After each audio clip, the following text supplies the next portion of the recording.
Hello students, देखो last class हम लोगों ने डी ब्लॉक के अंदर कुछ इंपॉर्टेंट प्रॉपर्टीज को डिस्कस किया था, लाइक क्यों ट्रांजिशन कंपाउंड्स कलर शो करते हैं, कैसा उनका मैग्नेटिक बिहेवियर होता है और ये सारी प्रॉपर्टीज।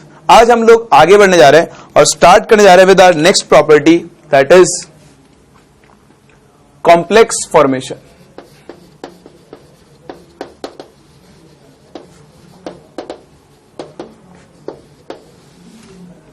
देखो हम कोऑर्डिनेशन कंपाउंड चैप्टर पढ़ चुके हैं और वहां पर आपने देखा था कि मोस्ट ऑफ द कॉम्प्लेक्स जो बन रहे थे वो डी ब्लॉक मेटल्स बना रहे थे।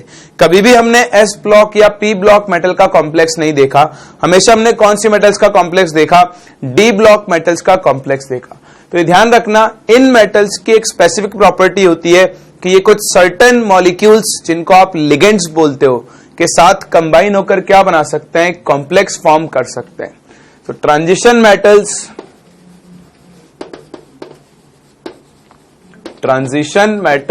have tendency to form complexes due to, क्यों ये कॉम्प्लेक्स फॉर्म करते हैं, इसके तीन मेन रीजन है। पहला small size, second high nuclear charge,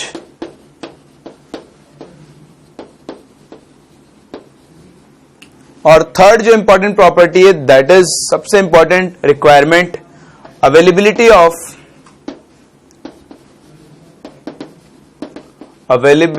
of vacant d orbitals.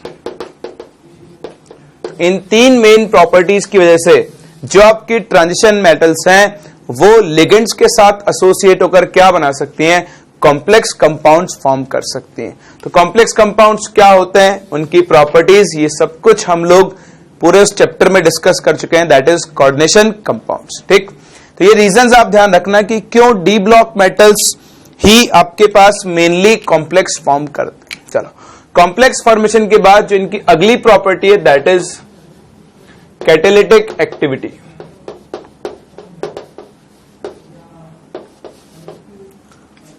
बहुत सारी रिएक्शंस हैं ऐसी जहां पर आप ट्रांजिशन मेटल्स को एज कैटलिस्ट यूज करते हो। कुछ रिएक्शंस के अगर मैं आपको एग्जांपल दूं तो एक रिएक्शन होती है आपके पास हाइड्रोजनेशन। हाइड्रोजनेशन में क्या होता है, आपके पास जो भी कोई एक अनसैचुरेटेड हाइड्रोकार्बन होता है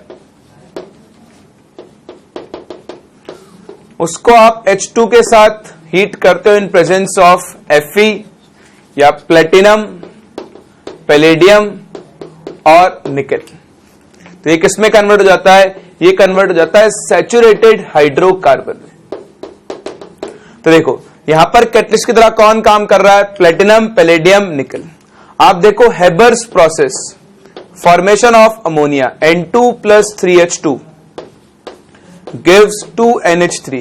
यहां पर आप Fe या मोलिब्डेनम को क्या लेते हो, एज कैटलिस्ट यूज करते हो। दोनों ही आपकी कौन सी मेटल्स हैं, ट्रांजिशन मेटल्स हैं। तो ये कुछ रिएक्शंस हैं, ऐसी और भी बहुत सारी रिएक्शंस हैं, ठीक है, जहां पर जैसे आप लिंडलार्स रिएजेंट लेते हो, पैलेडियम, BSO4 एंड पैलेडियम, तो पैलेडियम भी क्या है, आपकी ट्रांजिशन मेटल्स है। तो ये ट्रांजिशन मेटल्स क्या होती हैं, ये सब कैटलिस्ट की तरह एक्ट कर सकती है और इनका कैटालिटिक एक्शन बहुत अच्छा होता है। क्यों, आओ उस चीज का रीजन समझते हैं। पहले तो आप यहां पे लिख दो कि most of the transition metals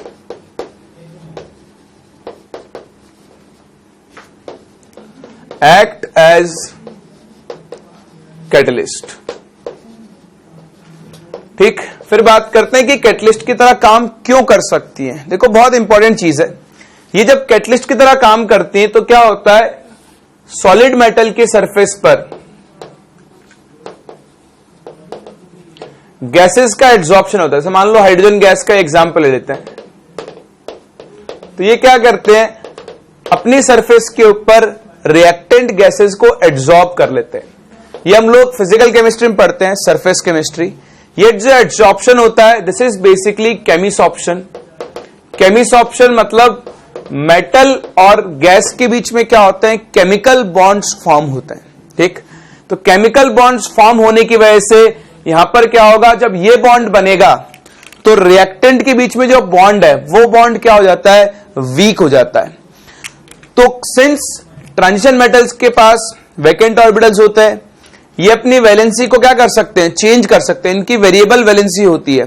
इस वजह से ये आसानी से इन गैसेस को अपने सरफेस पर एब्जॉर्ब कर लेते हैं और ये बहुत अच्छे कैटलिस्ट की तरह काम कर सकते हैं। तो आप ध्यान देना, the catalytic activity is due to, दो मेन रीजन है। पहला, वेरिएबल ऑक्सीडेशन स्टेट्स, और दूसरा क्या है आपके पास, availability of vacant d orbitals, availability of vacant orbitals या वैकेंट डी ऑर्बिटल्स अगर आप,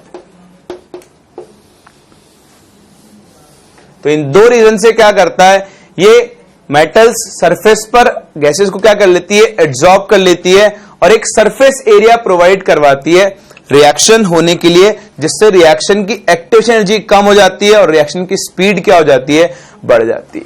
ठीक, so the metal absorbs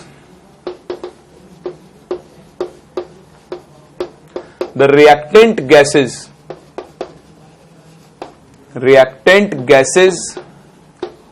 over its surface.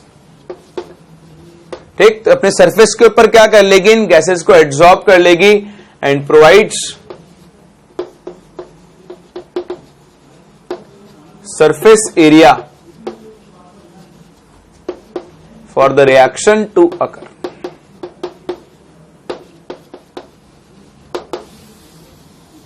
ठीक, तो अपनी इसी प्रॉपर्टी की वजह से जो आपकी डी ब्लॉक मेटल्स हैं वो कैटालिटिक एक्शन शो करती हैं और मोस्ट ऑफ द रिएक्शंस आप जहां पर भी देखोगे वहां पर कैटलिस्ट के फॉर्म में आपको क्या मिलती हैं, ट्रांजिशन मेटल्स। ठीक, तो ये थी अपनी अगली property, that is catalytic activity.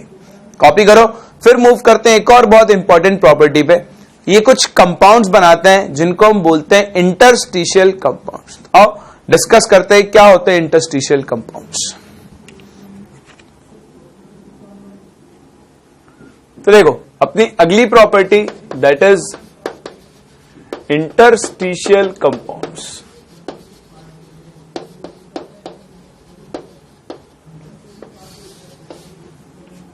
देखो क्या होते हैं इंटरस्टिशियल कंपाउंड्स। ये हम लोग सीख चुके हैं कि जब भी कोई मेटल बनती है तो मेटल का एक लैटिस बनता है। ठीक है, तो जैसे मान लो आपके पास आयरन का या क्रोमियम का, किसी का क्रोमियम का लैटिस ले लेते हैं, क्रोमियम है तो क्रोमियम के लैटिस में क्या होगा, बहुत सारे क्रोमियम एटम्स क्लोजली पैक्ड होंगे।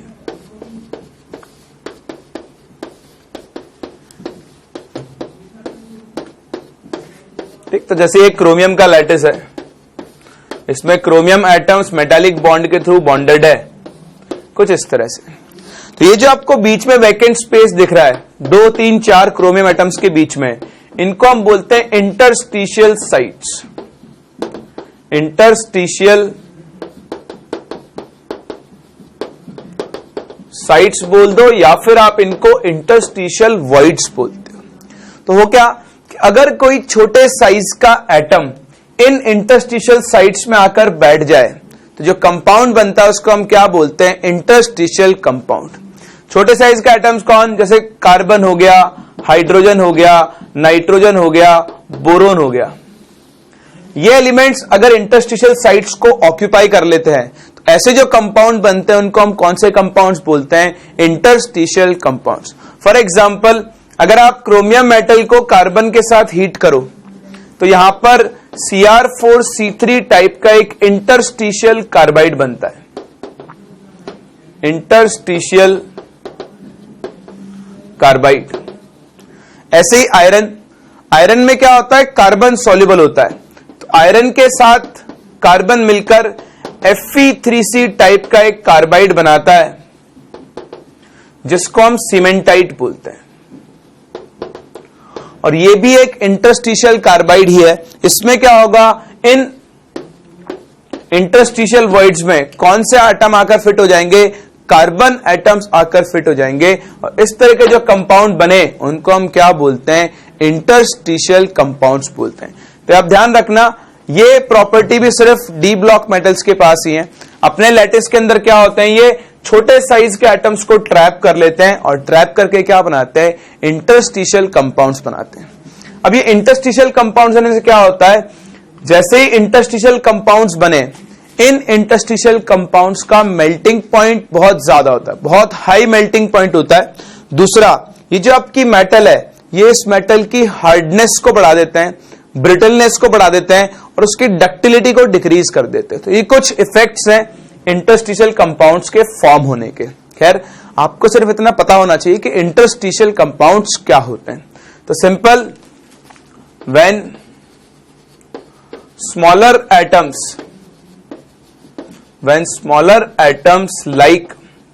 like hydrogen, carbon, nitrogen or boron are trapped in interstitial voids,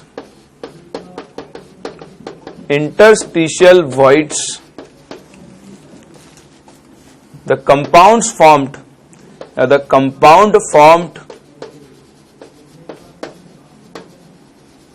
is called interstitial compound. Is called interstitial compound. ठीक है, एग्जाम्पल आपके सामने है, जैसे आयरन कार्बाइड, क्रोमियम कार्बाइड, और ये इस मेटल की प्रॉपर्टीज को चेंज कर देते हैं, इसकी स्ट्रेंथ बढ़ा देते हैं, इसकी हार्डनेस बढ़ा देते हैं, लेकिन इसकी डक्टिलिटी को क्या कर देते हैं? ये डिक्रीज कर देते हैं। ठीक है, तो ये था अपना अगली property, that is formation of interstitial compounds. Same ऐसे ही डी ब्लॉक मेटल्स की एक और प्रॉपर्टी होती है, दैट इज अलॉय फॉर्मेशन। तो ये अलॉयज भी बनाते हैं, तो डिस्कस करते हैं क्या होते हैं अलॉयज और कैसे अलॉयज बनती हैं।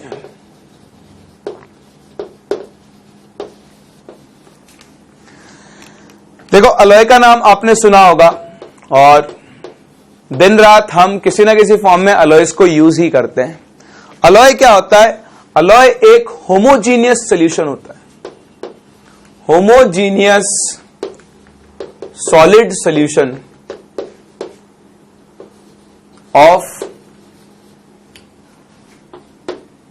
ऑफ या होमोजेनियस सॉलिड सॉल्यूशन लिख दो, इन विच, है ना, ज्यादा अच्छे डिफिनेशन आप ऐसे लिख पाओगे, इन विच वन मेटल और नॉन मेटल। ये चीज ध्यान रखना, आज तक आप लोगों ने ये सुना होगा कि अलॉय सिर्फ मेटल्स बनाती हैं, मेटल के साथ अगर आप नॉन मेटल को मिक्स कर दो तब भी अलॉय बन सकती है। अभी मैं आपको एग्जांपल भी दूंगा। तो वन मेटल और non metal is dissolved in another metal।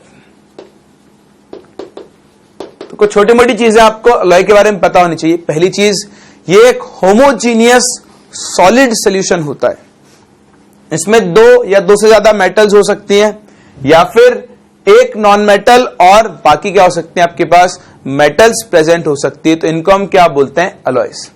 Alloys हम क्यों बनाते हैं भाई? एक मेटल की प्रॉपर्टी है वो टफ है, दूसरी मेटल की प्रॉपर्टी है वो इलेक्ट्रिसिटी को कंडक्ट करती है।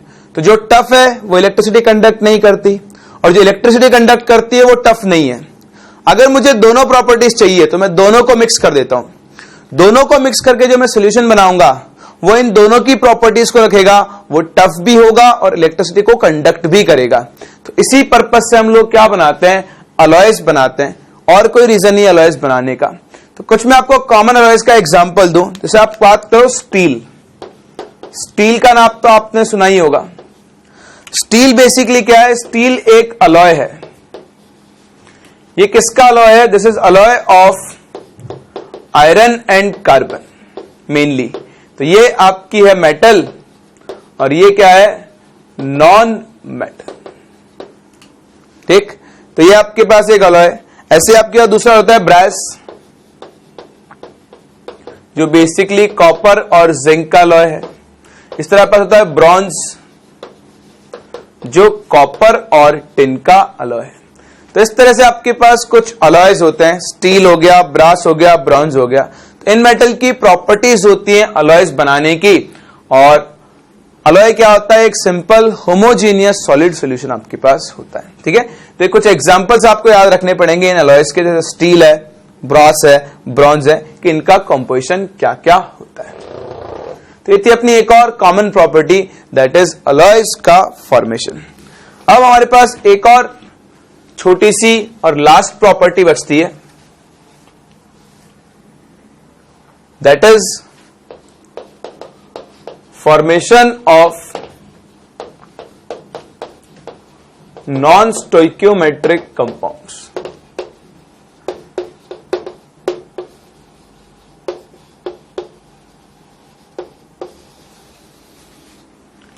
तो देखो नॉन स्टोइकियोमेट्रिक कंपाउंड्स क्या होते हैं। जैसे आप बात करो FeO, तो FeO में आयरन और ऑक्सीजन के एटम्स का रेशियो कितना है, 1:1। वही मैं आपसे बात करूं Fe0.84O, तो यहां पर इनका रेशियो होल नंबर में नहीं है, 1:1 टाइप नहीं है। तो जहां पर रेशियो होल नंबर में होता है उनको तो हम कौन से कंपाउंड बोलते हैं, स्टोइकियोमेट्रिक कंपाउंड्स। लेकिन जहां रेशियो अलग होता है, फ्रैक्शंस के अंदर होता है, इनको हम कौन से कंपाउंड्स बोलते हैं, these are are non stoichiometric compounds.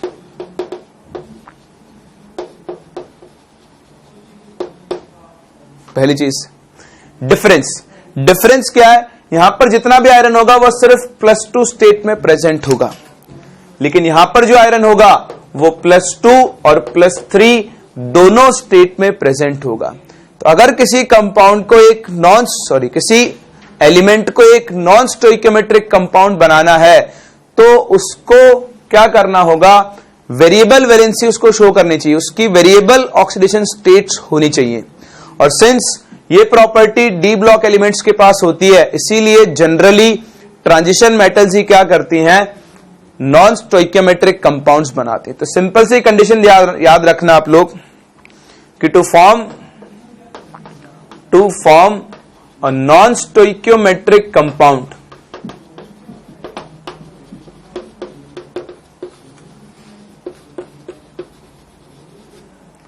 the metal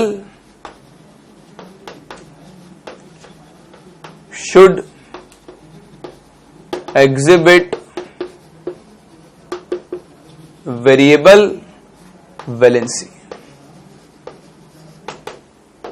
तो मेटल को क्या एग्जिबिट करना चाहिए, वेरिएबल वैलेंसी। अगर वो रखता है तो वो नॉन स्टोइकियोमेट्रिक कंपाउंड फॉर्म कर सकता है, अदरवाइज वो नॉन स्टोइकियोमेट्रिक कंपाउंड फॉर्म नहीं करेगा। चलो, तो ये हुई अपने पास इन ट्रांजिशन एलिमेंट्स की कुछ common properties, ionisation energies, atomic radius, है ना, कलर शो करना, और आपके पास कॉम्प्लेक्स फॉर्मेशन हो गया, इंटरस्टिशियल कंपाउंड्स का बनना हो गया, मैग्नेटिक नेचर हो गया। तो ये कॉमन प्रॉपर्टीज को डिस्कस करने के बाद अब हम लोग डिस्कस कर सकते हैं इनके केमिकल प्रॉपर्टीज। तो हम देखो ट्रांजिशन एलिमेंट्स में आपने देखा 3 सीरीज है, और 3 सीरीज में बहुत सारे एलिमेंट्स हैं, तो हम सारे एलिमेंट्स की प्रॉपर्टीज को कवर तो नहीं कर सकते, लेकिन कुछ इंपॉर्टेंट कंपाउंड्स और एलिमेंट्स हैं जो पहला तो एनसीईआरटी में डिस्क्राइब्ड है, उनको हम कवर करेंगे, और थोड़े बहुत एक्स्ट्रा जो आपके काम में आएंगे मैं उनसे भी आपको मिलवाऊंगा। तो आप ये सब कॉपी करो, फिर हम स्टार्ट करते हैं with elements and there compounds and there chemical properties.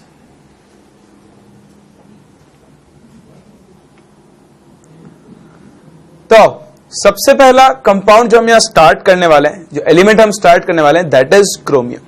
तो सबसे पहले हम डिस्कस करने जा रहे हैं कंपाउंड्स ऑफ क्रोमियम।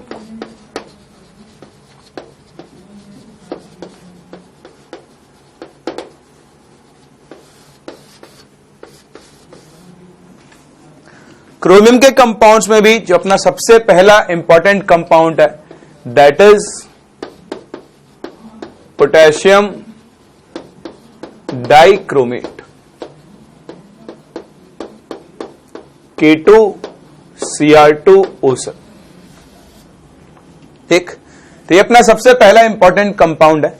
आप इससे पहले भी मिल चुके हो फिजिकल केमिस्ट्री में, जब आप रिडॉक्स रिएक्शंस पढ़ते हो। ये टाइट्रेटिंग एजेंट, स्टैंडर्ड रिएजेंट की तरह हम इसको काम में लेते हैं, वो भी प्रॉपर्टी हम पढ़ेंगे। सबसे पहले तो बात कर लेते हैं इसके प्रिपरेशन की।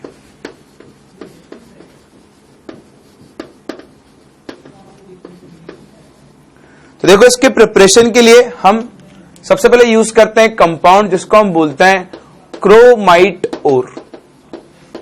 क्रोमाइट ओर, क्रोमाइट ओर का फॉर्मूला हम क्या लिखते हैं?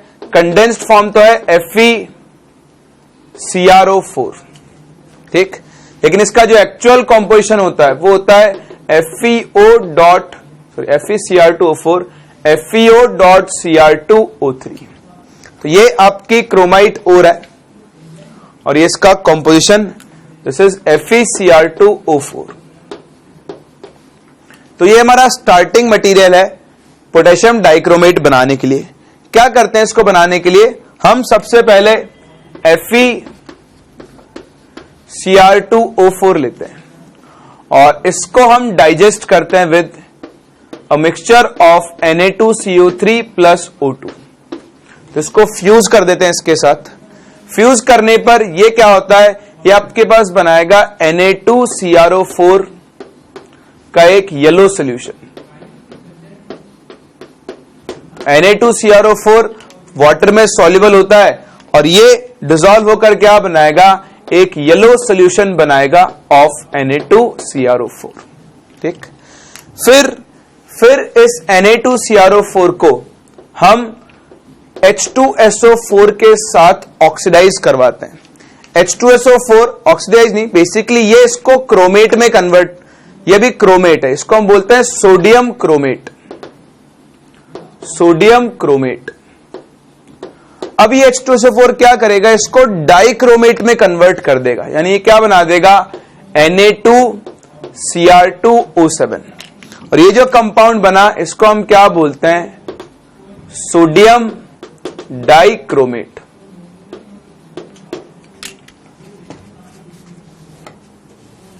ठीक, ये तो बना सोडियम डाइक्रोमेट। अब इस सोडियम डाइक्रोमेट को आपने किस में कन्वर्ट करना है?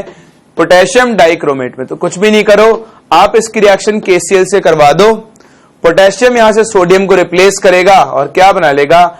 K2Cr2O7। तो ये K2Cr2O7 वाटर में लेस सॉल्युबल होता है और जैसे आप वाटर की कूलिंग करते हो तो आपको ऑरेंज क्रिस्टल्स मिलते हैं, orange crystals of this compound K2Cr2O7। तो ये इसका प्रिपरेशन है, ये इंपॉर्टेंट है। यहां से आपसे डायरेक्ट क्वेश्चन पूछे जा सकते हैं इन 3 स्टेप्स में। सबसे पहला क्रोमाइट ओर। क्रोमाइट ओर की रिएक्शन जब आप Na2CO3 प्लस O2 से करवाओगे, इस मिक्सचर का एक नाम होता है, इसको हम फ्यूजन मिक्सचर भी बोलते हैं। क्या बोलते हैं? Fusion mixture. तो जब आप FeCr2O4 को फ्यूजन मिक्सचर के साथ डाइजेस्ट करोगे तो पहले क्या बनेगा? आपके पास Na2CrO4 का एक येलो सॉल्यूशन बनेगा। उस Na2CrO4 सॉल्यूशन को आप H2SO4 के साथ ट्रीट करोगे तो वो इसको किसमें कन्वर्ट कर देगा? Na2Cr2O7। अब अगेन ये इसका ऑरेंज कलर का सॉल्यूशन होगा, तो येलो से क्या हो गया है? ऑरेंज में कन्वर्ट हो गया है। ये कन्वर्जन क्यों हुआ है ये भी आप लोग पढ़ोगे, आगे चल के बताऊंगा मैं आपको। इसको हम क्रोमेट डाइक्रोमेट इक्विलिब्रियम बोलते हैं, वो भी अपन डिस्कस करेंगे। फिर Na2Cr2O7 की रिएक्शन KCl से करवा दो तो आपको मिल जाएगा K2Cr2O7 का एक ऑरेंज सॉल्यूशन। और जैसे आप इसकी कूलिंग करोगे, इसकी लो सॉल्युबिलिटी की वजह से आपको K2Cr2O7 के क्रिस्टल्स मिल जाते हैं। क्लियर? चलो, ये तो हुआ प्रिपरेशन। प्रिपरेशन के बाद बात करते हैं ये जो आपका यहां पर डाइक्रोमेट आयन है, इसके स्ट्रक्चर की और दूसरा इसकी केमिकल प्रॉपर्टीज की। तो देखो स्ट्रक्चर की अगर हम बात करें तो मैं आपको दोनों ही आयंस के स्ट्रक्चर यहां पे बता देता हूं। एक आपका क्रोमेट CrO4 2- और एक डाइक्रोमेट Cr2O7 2-। तो एक chromate ion Cr double bond O O- and O-। ये तो है आपके क्रोमेट आयन के structure. This is chromate ion. दूसरा है डाइक्रोमेट। डाइक्रोमेट में कुछ नहीं है, दो क्रोमेट आयन को आप जोड़ दो। जैसे जोड़ोगे Cr double bond O, single bond O minus, double bond O, Cr double bond O, O minus, double bond O, और इन दोनों को आप एक ऑक्सीजन से कनेक्ट कर दो। तो ये एक टेट्राहेड्रल यूनिट थी, यहां पर दो टेट्राहेड्रल यूनिट्स को आपने कनेक्ट कर दिया है, तो ये आपके पास बन गया Cr2O7 2 माइनस, जिसको हम क्या बोलते हैं, आपका डाइक्रोमेट आयन। तो पहली बात तो इनके स्ट्रक्चर्स। दूसरा एक और इंपॉर्टेंट चीज, अगर हम कंपेयर करें K2Cr2O7 एंड Na2Cr2O7, तो हम K2Cr2O7 को as a standard solution use करते हैं इन टाइट्रेशंस, लेकिन इस पर्पस के लिए Na2Cr2O7 को आप यूज नहीं कर सकते हो। तो ये आपसे एक डायरेक्ट क्वेश्चन कभी भी पूछ लिया जाता है कि K2Cr2O7 को आप as a standard solution use कर सकते हो इन टाइट्रेशन, लेकिन Na2Cr2O7 को यूज नहीं कर सकते हो। क्यों नहीं कर सकते हो? क्योंकि जो आपका Na2Cr2O7 होता है, this is hygroscopic in nature. कैसा होता है नेचर में? हाइग्रोस्कोपिक। हाइग्रोस्कोपिक का मतलब क्या है? ये वाटर को एब्जॉर्ब कर लेता है, absorbs water from aqueous solution. तो होगा क्या, जैसे आप इसको पानी में डालोगे सॉल्यूशन बनाने के लिए, मान लो आपने 100 ml वाटर में डाला, तो आपने तो 100 ml में डाला था, लेकिन ये क्या कर लेगा, कुछ वाटर को एब्जॉर्ब कर लेगा, तो जो सॉल्यूशन का एक्चुअल वॉल्यूम होगा वो 100 ml से क्या होगा, कम। अब आप अपनी सारी कैलकुलेशन 100 ml के हिसाब से कर रहे हो, लेकिन एक्चुअल कंडीशन में तो वॉल्यूम क्या हो चुका है, 100 ml से बहुत कम हो चुका है। बहुत कम का मतलब 2-3 ml का फर्क आ गया, तो बस आपकी कैलकुलेशन गलत हो गई सारी। इसलिए हम Na2Cr2O7 को as a standard reagent use नहीं करते हैं। किसको यूज करते हैं? K2Cr2O7 को, क्योंकि वो हाइग्रोस्कोपिक नहीं होता है। एक छोटा सा रीजन आप याद रखना कि क्यों हम Na2Cr2O7 को यूज नहीं करते हैं और K2Cr2O7 को यूज करते हैं। चलो, ये हुई इनके स्ट्रक्चर्स और ये इनका डिफरेंट बिहेवियर कि इन दोनों में से हम किसको स्टैंडर्ड एजेंट की तरह काम में ले सकते हैं। फिर बात करते हैं इनकी कुछ प्रॉपर्टीज की। डाइक्रोमेट आयन की क्या केमिकल प्रॉपर्टीज होती हैं, तो नेक्स्ट हम डिस्कस करने जा रहे हैं केमिकल प्रॉपर्टीज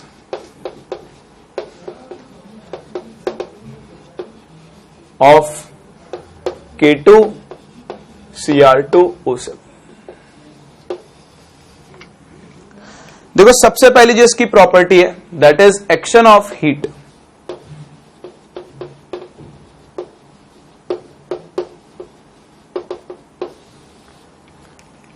अगर आप K2Cr2O7 की स्ट्रॉन्ग हीटिंग करो तो ये आपके पास बनाता है एक तो K2CrO4, ठीक, along with formation of Cr2O3 chromium trioxide plus oxygen. तो ये तीन चीजें बनाता है।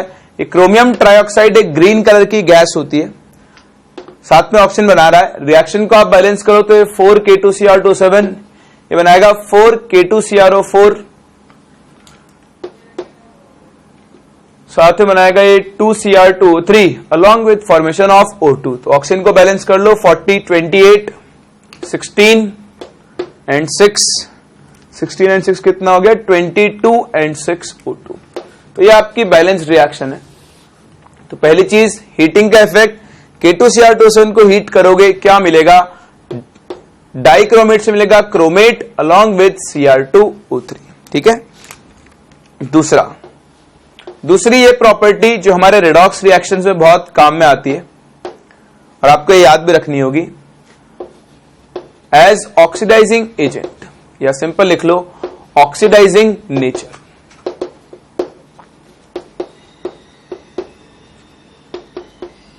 तो तो ये हम लोगों ने रेडॉक्स रिएक्शन में पढ़ा है, और पढ़ते ही आपको अपने आप रिकॉल भी हो जाएगा।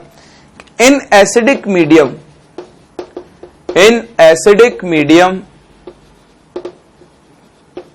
K2Cr2O7 is a strong oxidizing agent.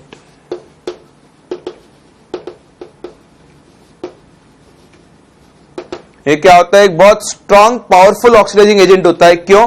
क्योंकि Cr2O7 2- एसिडिक मीडियम में इटसेल्फ किस में रिड्यूस हो जाता है? Cr+3 में, और सामने वाले को क्या कर देता है? ऑक्सीडाइज कर देता है।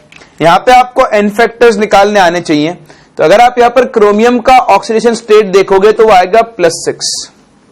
अभी देखो, क्रोमियम +6 से जा रहा है +3 में, कितने का चेंज है? 3। फर्दर यहां जितने एटम्स हैं आपको उससे भी मल्टीप्लाई करना होगा। इधर कितने भी एटम्स हो मुझे कोई फर्क नहीं पड़ता, यहां जितना एटम्स है 2, तो 2 × 3 बताओ ओवरऑल चेंज कितने का आ गया? 6।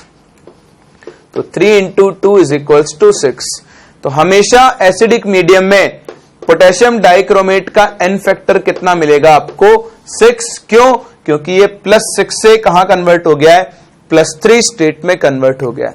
और अपनी इसी प्रॉपर्टी की वजह से ये एक स्ट्रॉन्ग ऑक्सीडाइजिंग एजेंट की तरह काम करता है और बहुत सारी रिएक्शन शो कर सकता है।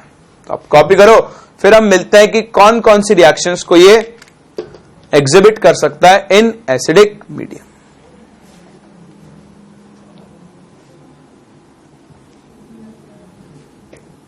तो देखो कुछ इंपॉर्टेंट रिएक्शंस और उनकी बैलेंसिंग जो यहां पर आपको आनी चाहिए।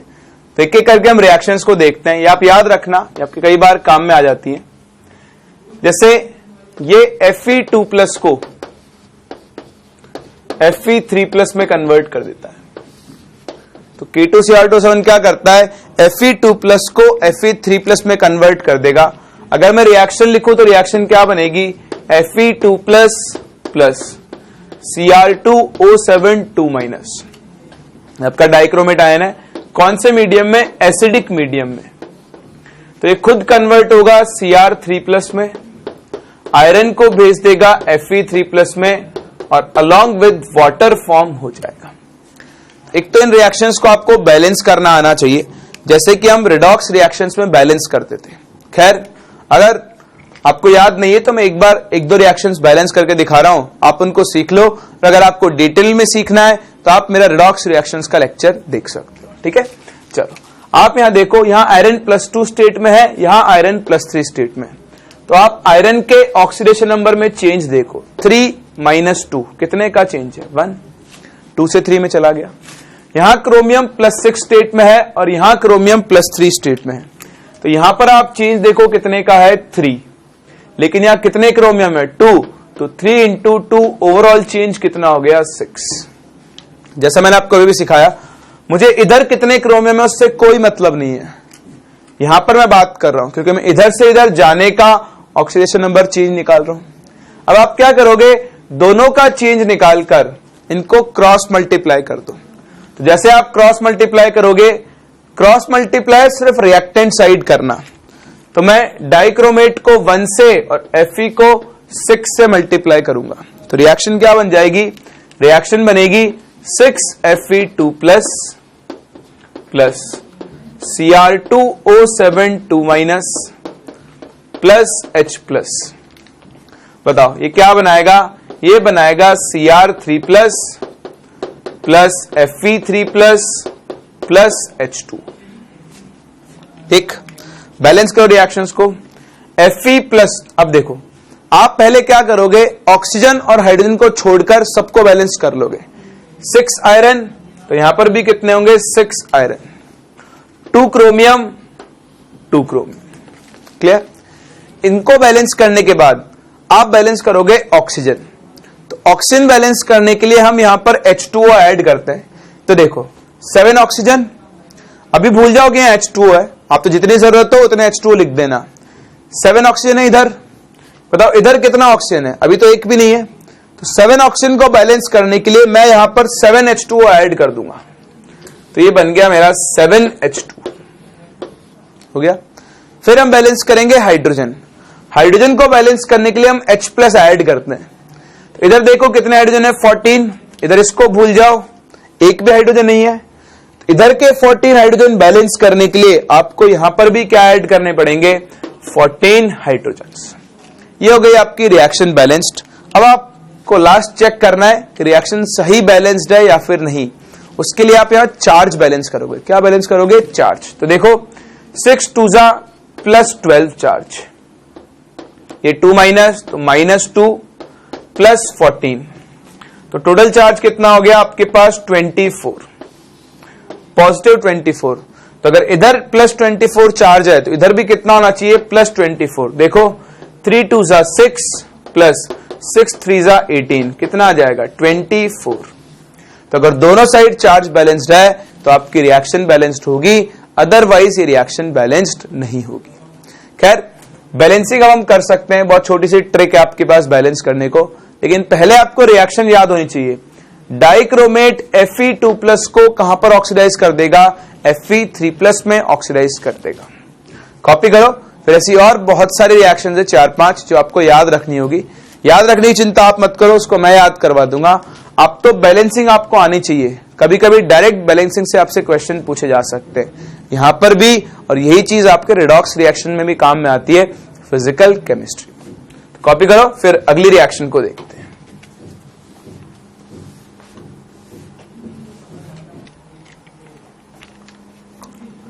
फिर देखो जो अपनी अगली रिएक्शन है, सिमिलरली ये I- को पहुंचा देता है I2 में। ठीक है, तो मैं एक और रिएक्शन बैलेंस करके दिखा रहा हूं। बाकी रिएक्शंस आपको खुद को बैलेंस करनी होगी क्योंकि बैलेंसिंग हम यहां पर सीख चुके हैं। ठीक है, तो यहां पर रिएक्शन क्या होगी? I- की रिएक्शन आप करवाओ, वही डाइक्रोमेट Cr2O7 2- प्लस H+, बताओ Cr2O7 2- खुद किस में कन्वर्ट होगा? Cr3+। ठीक, I- को कहां भेज देगा? I2 में। ठीक, और साथ में क्या बनाएगा? H2। ठीक है, तो बैलेंस करते हैं रिएक्शन को। देखो यहां पर आयोडीन -1 स्टेट में है और यहां आयोडीन आ गया 0 में। तो देखो -1 से 0 कितने का चेंज? 1। बताओ यहां कितना आयोडीन है? 1 × 1, तो इसका चेंज कितना आया? 1। अब आप ये मत देखना कि यहां पर 2 आयोडीन है तो आप × 2 कर दो। आप इधर से इधर आ रहे हो तो इधर के एटम्स पे फोकस करोगे, जब आप इधर से इधर आओगे तब आप इधर के एटम्स पे फोकस करोगे। ठीक है ना। फिर आप बात करो क्रोमियम, तो देखो क्रोमियम यहां पर वही +6 + 3 चेंज 3 × 2 क्रोमियम, ओवरऑल चेंज हो गया 6। फिर से क्रॉस मल्टीप्लाई करोगे तो इसको मल्टीप्लाई करोगे 6 से, इसको मल्टीप्लाई करोगे 1 से। रिएक्शन क्या बनेगी? रिएक्शन आपके पास बनेगी 6I- plus Cr2O7 2- plus H+, Cr3+ plus I2 plus H2।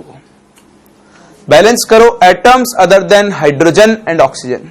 6 iodine 3 I2 6 iodine, 2 chromium 2 chromium.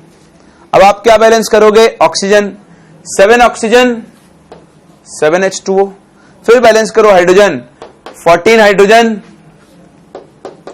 14 H+। हो गया रिएक्शन बैलेंस। चार्ज बैलेंस करके देख लो, -6 -2 प्लस 14, तो 14 - 8 प्लस 6। उधर भी चार्ज कितना आना चाहिए? +6। देखो न्यूट्रल न्यूट्रल 3 2 +6, यानी मेरी रिएक्शन इज बैलेंस्ड। हो सकता है। तो बस आपको रिएक्शन नहीं रटनी है, सिर्फ प्रोडक्ट याद रखना है। वो भी मैं आपको धीरे धीरे याद करवा दूंगा, उसकी चिंता आप मत करो। आपको तो तरीका समझ में आना चाहिए कि कैसे हम रिएक्शन को बैलेंस कर रहे हैं। तो ऐसी और भी ये 2 रिएक्शन शो करता है, ज्यादा याद नहीं रखनी, 2 और याद रख लो। एक H2S को ये कहां पहुंचा देगा? सल्फर में। और 4th रिएक्शन SO2 को ये ऑक्सीडाइज कर देता है SO4 2-। ठीक, जैसे I- को I2 में भेजा है, किसी भी हेलोजन को Cl- को कहां भेज देगा? ये Cl2 है ना। Br- को कहां भेज देगा? Br2 में। तो ये कॉमन रिएक्शंस हैं। ठीक, फर्दर H2S को किसमें ऑक्सीडाइज कर देगा? सल्फर के अंदर। तो ये ध्यान रखना, जब ये H2S को सल्फर में ऑक्सीडाइज करता है तो सल्फर की एक वाइट टर्बिडिटी बनती है, या फिर आप इसको टर्बिड सॉल्यूशन भी बोल सकते हो, टर्बिड सॉल्यूशन। ये टर्बिड सॉल्यूशन क्या होता है? जैसे आपके पास वाटर है, उसमें 1 ड्रॉप या 2-5 ड्रॉप मिल्क डाल दो तो पूरे सॉल्यूशन का कलर कैसा हो जाता है? थोड़ा मिल्कीनेस से आ जाती है ना, उसी को हम टर्बिडिटी बोलते हैं। तो ऐसे ही यहां पर सल्फर की वजह से क्या बनती है? व्हाइट टर्बिडिटी बनती है। ये क्या काम में आएगी वो तो हम आगे सीखेंगे। अभी आपको पता होना चाहिए कि जब भी H2S का ऑक्सीडेशन होगा सल्फर बनेगी, और वो आइडेंटिफाई कैसे होती है? उसकी एक व्हाइट टर्बिडिटी फॉर्म होती है। ठीक, चलो, तो ये इसकी कुछ common reactions as oxidising agent. ये ध्यान रखना, ये सिर्फ एसिडिक मीडियम में ही किसकी तरह काम कर सकता है? एक ऑक्सीडाइजिंग एजेंट की तरह काम कर सकता है। फर्दर हम इसकी एक और बहुत बहुत बहुत इंपॉर्टेंट रिएक्शन पढ़ने जा रहे हैं, जो अपने क्वालिटेटिव एनालिसिस यानी सॉल्ट एनालिसिस के अंदर बहुत काम में आता है। That is called chromyl chloride test. ठीक, तो देखो क्या होता है क्रोमाइल क्लोराइड टेस्ट और ये किस लिए काम में आता है। सबसे पहली चीज, ये जो काम में आता है, ये काम में आता है, this is used for the identification of Cl minus ions. ठीक, तो Cl माइनस आयंस को आइडेंटिफाई करने के लिए आप कौन सा टेस्ट यूज करते हो? क्रोमाइल क्लोराइड टेस्ट यूज करते हो। इसमें क्या होता है? आप एक सॉल्यूशन लो जिसमें Cl माइनस आयंस प्रेजेंट है। ठीक, so this is a solution containing Cl minus ions. तो एक को सॉल्यूशन हो सकता है KCl का, NaCl का, किसी का भी। इसमें आप ऐड करते हो H2SO4 along with Cr2O7 2-। तो डाइक्रोमेट के साथ आप यहां पर क्या ऐड करते हो? H2SO4 ऐड करते हो। इसकी वजह से क्या होता है? यहां पर आपको एक गैस मिलती है, that is CrO2Cl2। Brown red vapours मिलती हैं आपको, इनकी brown red vapours of this gas. तो ये जो गैस बनी, इसी गैस को हम कौन सी गैस बोलते हैं? क्रोमाइड क्लोराइड गैस। तो जब भी कोई ऐसा सॉल्यूशन है जिसमें Cl माइनस आयंस प्रेजेंट है, मान लो आपको आइडेंटिफाई करना है कि गिवन सॉल्यूशन में Cl माइनस आयंस है या फिर नहीं है, तो आप क्या करते हो? उस सॉल्यूशन में से, उस सॉल्यूशन में आप H2SO4 ऐड करोगे along with K2Cr2O7। ऐड करते ही अगर आपको ब्राउन रेड वेपर्स मिलती हैं तो आपके पास क्रोमाइल क्लोराइड गैस मिली है और इस सॉल्यूशन में Cl माइनस आयंस प्रेजेंट हैं। और अगर नहीं मिलती है तो इसका मतलब सॉल्यूशन में Cl माइनस आयंस प्रेजेंट नहीं है। अब आप बोलोगे ब्राउन रेड कलर तो किसी और गैस का भी हो सकता है, जरूरी थोड़ी ना वो क्रोमाइल क्लोराइड ही हो। हाँ जी, बिल्कुल हो सकता है। इसलिए हम कंफर्म करते हैं कि ये गैस क्रोमाइल क्लोराइड है या फिर नहीं है। जैसे ही आप इस क्रोमाइल क्लोराइड गैस को CrO2Cl2 को NaOH सॉल्यूशन से पास करते हो तो ये आपके पास बनाता है Na2CrO4 का एक येलो सॉल्यूशन। तो ये जो आपकी वेपर्स बनी, इन वेपर्स को NaOH से पास करने पर अगर एक येलो कलर का सॉल्यूशन मिल रहा है तो ये गैस क्रोमाइल क्लोराइड है, अदरवाइज ये क्रोमाइल क्लोराइड नहीं है। तो पूरा प्रोसीजर होता है, पहले आप Cl माइनस में H2SO4 और K2Cr2O7 ऐड करोगे, वहां से अगर एक ब्राउन रेड वेपर्स मिलती हैं तो इनको आप कंफर्म करने के लिए कि ये क्रोमाइल क्लोराइड गैस है NaOH से पास करोगे। NaOH से पास करने पर अगर सॉल्यूशन का कलर येलो हो गया तो ये क्रोमाइल क्लोराइड गैस है और ये कंफर्म है कि सॉल्यूशन में कौन से आयंस प्रेजेंट होंगे? Cl माइनस आयंस प्रेजेंट होंगे। तो ये एक बहुत इंपॉर्टेंट टेस्ट है क्रोमाइल क्लोराइड टेस्ट, ये ध्यान रखना किसके लिए काम में आता है और कैसे हम यहां पर आइडेंटिफिकेशन करते हैं। क्लियर? कॉपी करो।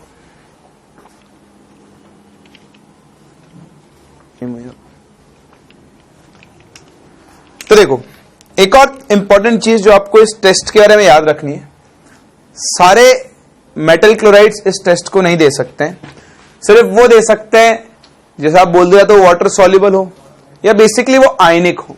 ठीक, तो मैं एक पॉइंट लिख रहा हूं, उसको यहीं पे आपने लिख लिया होगा, ध्यान देना।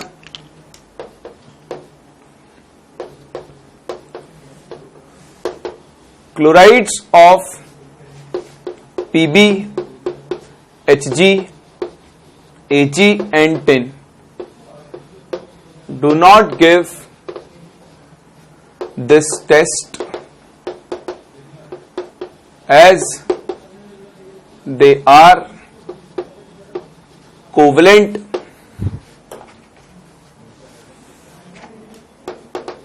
in nature and do not give Cl minus ions in solution। Basically ये इनसॉल्युबल भी होते हैं और मेन चीज है कि ये कोवेलेंट होते हैं। तो अगर ये कोवेलेंट है तो ये Cl माइनस आयंस नहीं देंगे, और अगर ये Cl माइनस आयंस नहीं देंगे तो ये क्रोमाइल क्लोराइड टेस्ट को शो नहीं कर सकते हैं। फर्दर ये आपके क्रोमाइल क्लोराइड गैस की स्ट्रक्चर, ये तो आप याद रखना, सिंपल है, CrO2 Cl2। ठीक, तो ये हुई आपके क्रोमियम की कुछ इंपॉर्टेंट प्रॉपर्टीज। आज मैं आपको ज्यादा प्रॉपर्टीज नहीं पढ़ा रहा हूं, हमने रिएक्शंस पढ़ लिए, हम यहीं से आगे कंटिन्यू करेंगे। अभी अपनी प्रॉपर्टीज खत्म नहीं है, अभी कुछ और प्रॉपर्टीज हैं जो आपको क्रोमियम और उसके कंपाउंड्स के बारे में डिस्कस करनी है। ठीक है, तो देखो आज हमने मेनली जो चीजें पढ़ी एक बार उनको समराइज कर लेते हैं, क्योंकि चीजों को बार बार घुमाने से ही वो अपने को याद होगा। अभी भी समराइज करेंगे, नेक्स्ट लेक्चर में भी स्टार्ट करने से पहले मैं आपको वापस बताऊंगा कि हमने क्या क्या चीजें यहां पर डिस्कस की। तो देखो आज हमने सबसे पहले बात की कि कैसे हम पोटेशियम डाइक्रोमेट बनाते हैं। कैसे बनाते हैं? सबसे पहले हम क्या लेते हैं, क्रोमाइट ओर FeCr2O4, इसको डाइजेस्ट करते हैं विद Na2CO3 प्लस ऑक्सीजन। तो ये क्या बनाएगा, पहले आपके पास Na2CrO4 का एक येलो सोल्यूशन बनाता है, फिर इसको हम H2SO4 के साथ ट्रीट करते हैं तो ये क्या बनाता है, Na2Cr2O7। ठीक, Na2Cr2O7 को फिर हम किस में कन्वर्ट करते हैं, KCl के साथ रिएक्ट करके K2Cr2O7। तो ये बन गया अपना पोटेशियम डाइक्रोमेट। फिर एक डिफरेंस जो आपको याद रखना है, K2Cr2O7 और Na2Cr2O7 में से हम स्टैंडर्ड रिएजेंट की तरह किसको यूज करते हैं, K2Cr2O7। बताओ Na2Cr2O7 को यूज क्यों नहीं कर सकते हैं? हाँ, वेरी गुड, क्यों? क्योंकि नेचर में कैसा होता है, हाइग्रोस्कोपिक, ये वाटर को एब्जॉर्ब कर लेता है, तो कैलकुलेशन में क्या आएगी, मिस्टेक आएगी। फर्दर जो हमने अगली रिएक्शन पढ़ी थी वो थी इसका हीटिंग। तो जब भी आप पोटेशियम डाइक्रोमेट को हीट करोगे K2Cr2O7, हीट करने पर ये क्या बनाता है, एक तो K2CrO4 along with formation of Cr2O3 plus O2, ये अपना हीटिंग इफेक्ट था। थर्ड हमने पढ़ा एसिडिक मीडियम में ये एक स्ट्रॉन्ग ऑक्सीडाइजिंग एजेंट है, खुद कन्वर्ट होगा Cr3+ में और बहुत सारे कंपाउंड्स को ऑक्सीडाइज करेगा। बताओ Fe2+ को कहां पहुंचा देता है, Fe3+ में। I- को कहां पहुंचा देगा, I2 में। H2S को कहां पहुंचा देगा, बताओ, सल्फर में। SO2 को कहां पहुंचा देता है, SO4 में।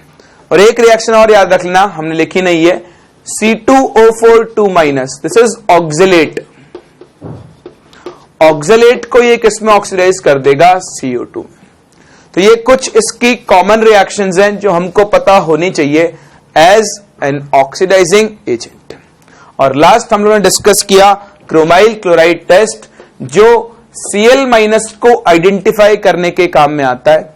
ये टेस्ट सिर्फ वो क्लोराइड्स दे सकते हैं जो वाटर में सॉल्युबल हो, मतलब जो आयोनिक हो।